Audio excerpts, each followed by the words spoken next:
Assalamualaikum warahmatullahi wabarakatuh. Kali ini ada cerita pengalaman pribadinya @dimasdim yang berjudul Pengalaman Horor di Burangrang.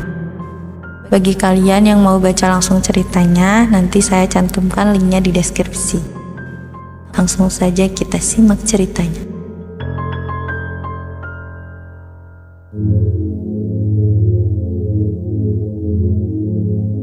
Pengalaman horor di Burangrang.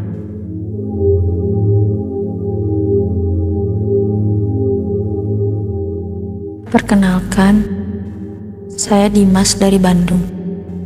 Bulan Juli 2020, saya bersama teman-teman saya naik ke Gunung Burangrang yang letaknya di Cisarua, Lembang. Kami berangkat dengan jumlah anggota 5 orang yang terdiri dari teman-teman saya di SMP. Hari itu kami langsung menyiapkan barang dan perlengkapan apa saja yang harus kami bawa. Setelah semua sudah disiapkan, kami langsung menuju base camp Gunung Burangrang. Akhirnya, kita sampai di base camp Gunung Burangrang. Sesampainya di sana, kita beristirahat terlebih dahulu sambil mengurusi simaksi pendakian dan cek ulang perlengkapan kita. Seberes kita di base camp, akhirnya kita langsung jalan menuju pos 1. Perjalanan dari base camp menuju pos 1 terbilang lancar. Tak ada kendala apapun. Kita juga bertemu beberapa pendaki yang turun. Lalu, kita beristirahat dulu sebentar di pos 1 sambil ngobrol-ngobrol hangat. Setelah beberapa saat kita istirahat di pos 1, akhirnya kita memutuskan untuk mulai lagi pendakian menuju pos 2. Perjalanan dari pos 1 menuju pos 2 udah mulai nanjak, dan salah satu teman saya sudah mulai mengeluh. Setelah 1 jam perjalanan, akhirnya kita sampai di pos 2, dan keanehan mulai terjadi. Salah satu teman saya yang katanya lebih sensitif mendadak lemas. Padahal dari tadi dia yang paling semangat. Akhirnya saya bertiga memutuskan untuk istirahat dulu beberapa saat di pos 2 untuk menemani teman saya yang merasa lemas. Sementara 2 teman yang lainnya lanjut mendaki. Kami bertiga masih beristirahat di pos 2 sudah hampir 1 jam.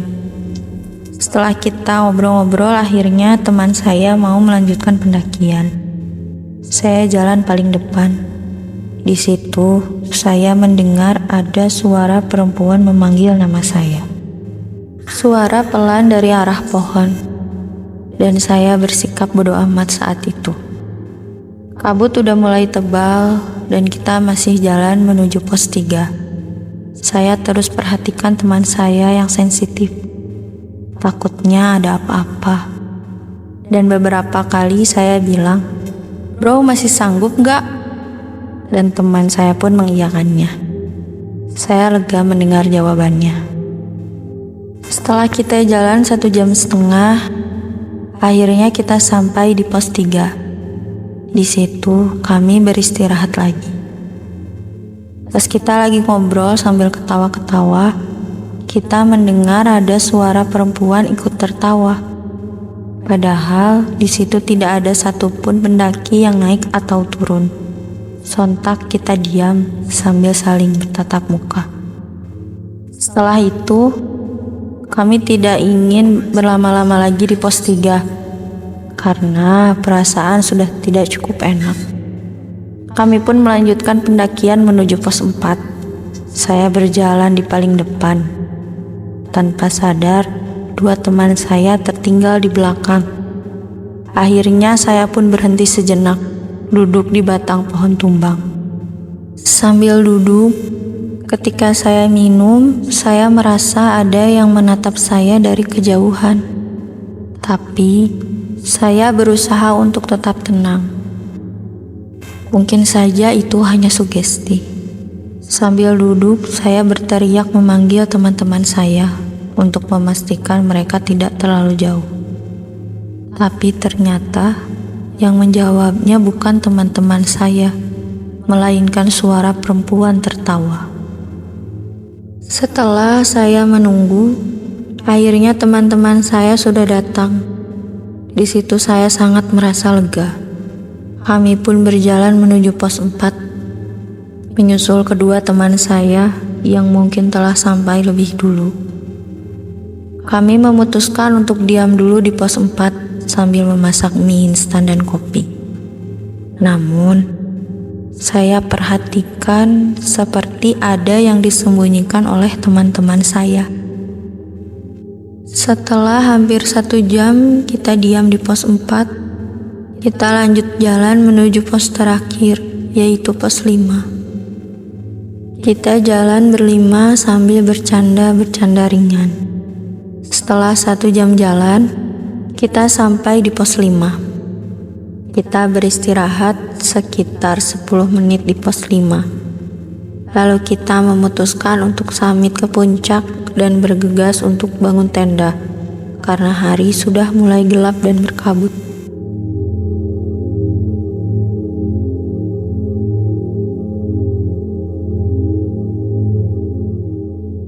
Malam harinya disambut dengan angin kencang menghembus tenda. Di situ banyak juga pendaki yang memasang tenda, dan salah satu teman saya tidak terlalu memperhatikan peralatan. Dia memakai alat secukupnya. Alhasil, dia terkena gejala hipotermia. Saya langsung memberikannya jaket dan sleeping bag. Pagi pun tiba. Kami pun membuat sarapan, dan kami sarapan sambil menikmati sunrise. Setelah sarapan dan foto-foto, kita siap-siap membereskan tenda dan peralatan untuk turun ke base camp. Singkat cerita, kami sampai di base camp, lalu kami makan siang dan sholat zuhur. Setelah sholat zuhur, kami berniat untuk pergi ke curug yang ada di kaki Gunung Burangrang, yang letaknya sekitar 2 km dari base camp. Di perjalanan menuju curug, kita merasa ada yang janggal. Akhirnya, kita berdoa terlebih dahulu sambil beristirahat. Menurut teman saya yang sensitif, dia melihat kakek-kakek yang mengawasi kita. Di saat yang bersamaan juga, dia mendengar suara harimau. Dia terlihat panik karena teman-teman yang lain tidak melihat ada kakek-kakek dan suara harimau. Di curug kita bersih-bersih badan dulu sambil menikmati segarnya air terjun Gunung Burangrang. Tiba-tiba ketika saya jongkok, saya melihat ada yang jatuh dari pohon. Wujudnya berwarna hitam seperti kera. Di situ saya diam karena dia jatuh seperti meteor. Tetapi ketika hampir sampai tanah, dia hilang. Di situ, saya langsung ajak teman-teman untuk kembali ke base camp. Tapi di perjalanan pulang, seperti ada yang menarik kaki kanan saya. Alhasil, kaki kiri saya terbentur batu besar dan berdarah. Teman saya yang sensitif ngomong gini, "Bro, ada yang ngikutin tuh." Saya jawab, "Ngikutin? Siapa?" Dia bilang lagi, "Perempuan." "Ya udahlah, usir aja. Saya takut ini." "Berdoa aja, bro. Dia cuman suka sama lu," jawabnya. Singkat cerita, kami sampai lagi di base camp. Dan kata teman saya, kakek-kakek yang tadi senyum sama kita. Saya bilang, syukurlah. Dan akhirnya kita pulang ke rumah masing-masing dengan selamat.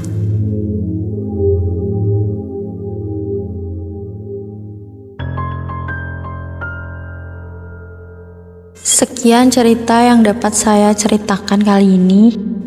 Semoga ceritanya dapat menjadi penghibur teman-teman semua. Wassalamualaikum warahmatullahi wabarakatuh.